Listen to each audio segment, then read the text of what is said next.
അപ്പൊ ഇനിയും നേരം വെളുക്കുന്നവരെ സമയമുണ്ട് കേട്ടോ. അതുകൊണ്ട് എന്താ കാര്യം? ഒന്നിനും വഴങ്ങാത്ത ഒരു സർക്കിള് അവിടെ കണ്ണിൽ എണ്ണ ഒഴിച്ചിട്ട് കാവൽ നിൽക്കുക. അപ്പൊ പിന്നെ സാറൊരു കാര്യം ചെയ്യും, ഇന്ന് രാത്രി എന്നെ ആ സർക്കിളിൽ നിങ്ങൾ ഡിസ്മിസ് ചെയ്തോ, അതോടെ പ്രശ്നം തീരുമല്ലോ. ഇതെന്താ വെള്ളരിക്കപ്പെടണോ? നിങ്ങൾക്കൊക്കെ എന്തും പറയാം. എടോ, അവിടെ ചാനലുകാരും പത്രക്കാരും ഒക്കെ മൊത്തം നിൽക്കുക. അന്നേരം സത്യസന്ധനായ ഒരു പോലീസ് ഓഫീസറെ പിടിച്ച് ഞാൻ എന്തെങ്കിലും ചെയ്താൽ അതിനെനിക്ക് പങ്കുണ്ടെന്നും പറഞ്ഞ് നാളെ യവന്മാരെല്ലാം കൂടെ എന്റെ മക്കിട്ട് കയറും. ஒரு பிரச்சனை வந்தப்போ உனக்கு நின்ற காரியம் பாம்பேக்காரன் குப்தா கிட்ட எல்லாம் எங்க சேஃப்னு சொல்லித்தான் சாமான இங்க வச்சேன். நிறைய துட்டு வாங்கி இருக்கு, உனக்கும் வந்திருக்கு நிறைய சாமான. ஏதாவது போலீஸ் பிடிச்சதுன்னா ചേമ്പിള്ളേ, ഇവിടെ സിആർപിക്കാർ മൊത്തം കോളനി വളഞ്ഞുകൊണ്ടിരിക്കുക. പറഞ്ഞേക്ക്. ഒരു സന്തോഷ വാർത്ത അറിയിക്കാനുണ്ട് കേട്ടോ. എല്ലാം തുറയാൻ പോവുക. CRP-ക്കാര് കോളനി മൊത്തം വളഞ്ഞിട്ടുണ്ടെന്ന്. എടോ, താൻ ഇങ്ങനെ ടെൻഷൻ അടിക്കാതെ നമുക്ക് രാത്രിക്ക് രാത്രി തന്നെ ആ CI സസ്പെൻഡ് ചെയ്യിക്കാം. പക്ഷെ അതിനുള്ള കാരണം താൻ തന്നെ ഉണ്ടാക്കണം.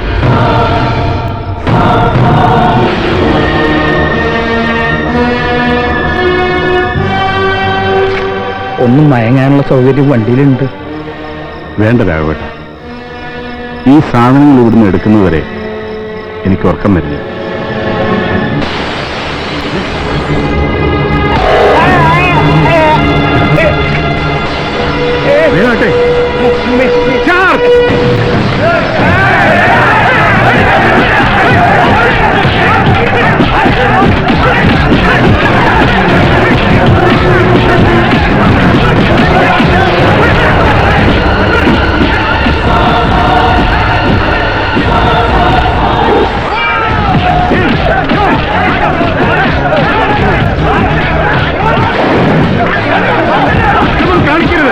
എനിക്ക് ഫയർ ചെയ്യേണ്ടി വരും. നിർത്താനല്ലേ പറഞ്ഞത്?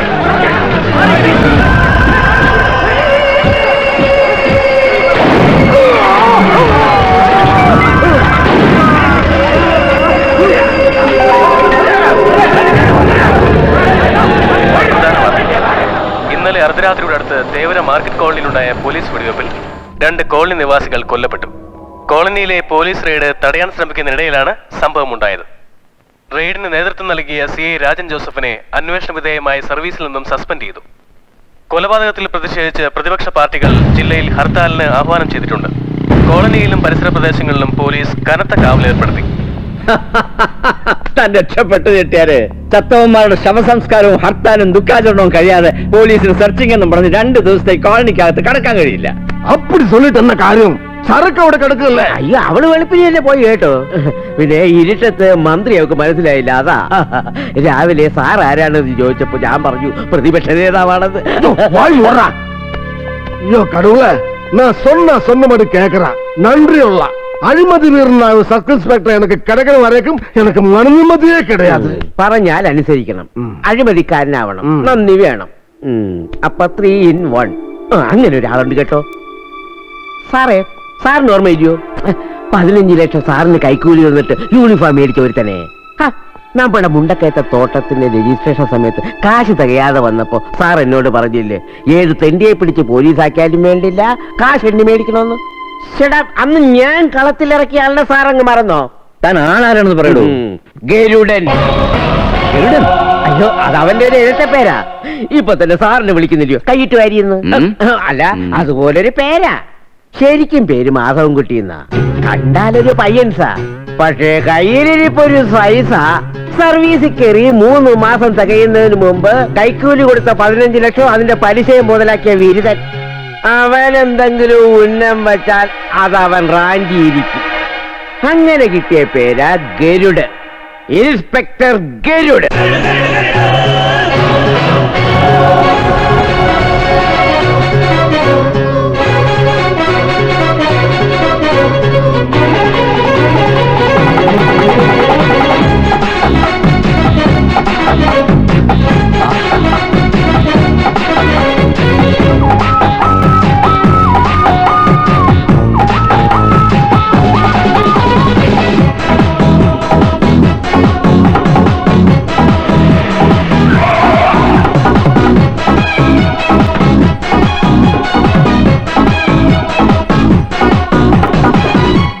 ചെട്ടിയാർ ബംഗ്ലാവ്.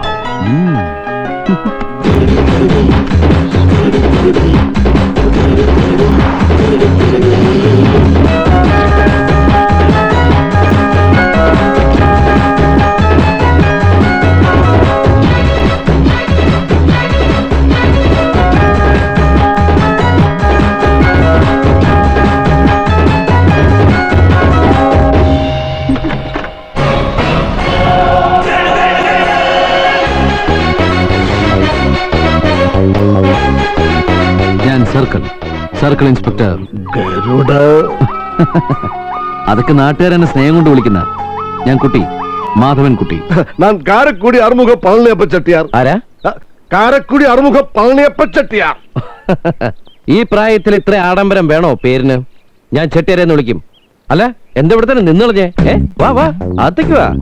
വാന്ന് കൊള്ളാലോ. വാ വാ വന്നിരിക്കേ. എന്താ ഇത് അന്യരെ പോലെ? അമ്മ വീട് തന്നെ. ആമാ. ചേച്ചിയെ നല്ല ചേച്ചി. അപ്പൊ എന്റെ വൈഫ് വെറുതെ സത്യമാ. ആഹാ അപ്പൊ സ്വന്തമായിട്ട് വൈഫൊക്കെ ഉള്ള ആളെ ചെട്ടിയാരല്ലേ? ചേച്ചി ഞങ്ങൾക്ക് ഒരു 3 ചായ. വേണ്ട ഞങ്ങൾക്ക് സാപ്പിട്ടാച്ച്. അപ്പൊ 1 വിത്തൗട്ടാന്നോ?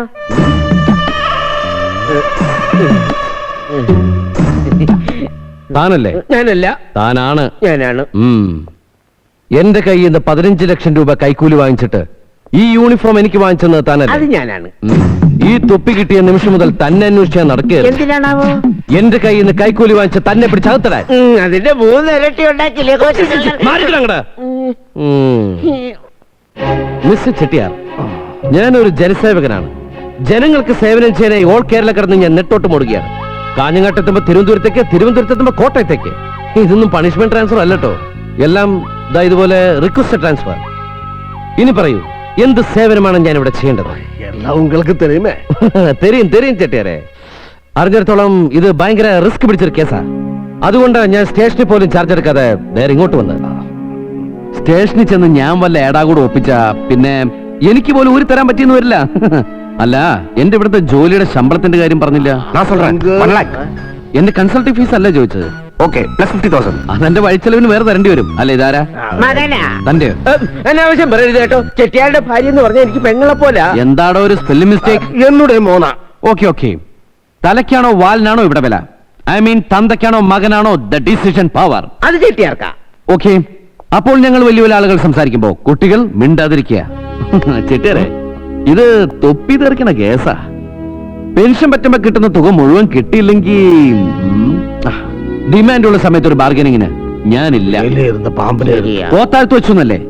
നിങ്ങളുടെ ഈ ബാർഗനിങ് കേൾക്കുമ്പോൾ എനിക്കും തോന്നണ്ടേ കോത്താഴ്ത്തല്ല കോതമംഗലത്താണോ വെച്ചതെന്ന്. ചേച്ചി താങ്ക് യു. എന്റെ ചെട്ടിയാരെ, ഈ തൊപ്പി തലേ കയറിയ പിന്നെ ഒരു സിംഗിൾ ടീ ഞാൻ കാശ് കൊടുത്ത് വാങ്ങിച്ച് കുടിച്ചിട്ടില്ല. അല്ല നമ്മളിങ്ങനെ ചായ കുടിച്ചോണ്ടിരുന്നാ മതിയോ? കാര്യങ്ങളൊക്കെ ഒന്ന് ഫിക്സ് ചെയ്യണ്ടേ? എന്ന് വേണം ഞാൻ തള്ളാം. കാര്യങ്ങൾ നടക്കണം. Okay, no bargaining. 10 lakhs. Excellent. 50% advance, ബാക്കി പണി കഴിഞ്ഞു. சரவணா அப்பா எடுத்துட்டு வா. என்ன சரக்கு தம்பி ஒண்ணு கேட்கட்டுமா? சரக்கு அங்க கோளுக்குள்ள மினி ட்ரக்ல இருக்கு. அங்க நிறைய பத்திரக்கார போலீஸாரு டிவிக்காரெல்லாம் இருக்கு. പിന്നെ എപ്പടി അത് നീങ്ക വെളിയില? അതൊക്കെ എന്റെ ബുദ്ധി. ഞാൻ കാശ് എണ്ണി വാങ്ങുന്നല്ലേ. Live it Chettiar. സത്യത്തിൽ ചെട്ടിയാർക്ക് ആയുധങ്ങൾ അവിടെ നിന്ന് കിട്ടി. ഇത് ഇവിടുന്ന് എവിടേക്കാ കൊണ്ടുപോകുന്നത്? അതോ ഇവിടെ തന്നെയാണോ പൊട്ടിക്കുന്നത്? അല്ല ഞാനെന്തിനും എനിക്ക് അറിയുന്നതല്ലേ. ഒരു അത്യാവശ്യത്തിന് എപ്പോഴെങ്കിലും ചോദിക്കേണ്ടി വന്നാൽ ചെട്ടിയാർ തന്നെ നല്ല മണിമണി പോലെ മറുപടി പറയൂലോ അല്ലേ? Nice bracelet. Thank you brother. വരട്ടെ ചെട്ടിയാർ. 1 ലക്ഷത്തിൽ അവനെ ഒതുക്കണമെന്നല്ലേ പറഞ്ഞത്? ഇപ്പൊ എന്തായി? അവൻ സർക്കിള്. നിങ്ങൾ പറഞ്ഞ 1ന്റെ ഇപ്പുറത്ത് അവന്റെ സർക്കിള് വീട്ട് 10 ആക്കി അവൻ റാഞ്ചിക്കൊണ്ട് പോയി. അവൻ ഗരുഡൻ തന്നെയാ, ഗരുഡൻ.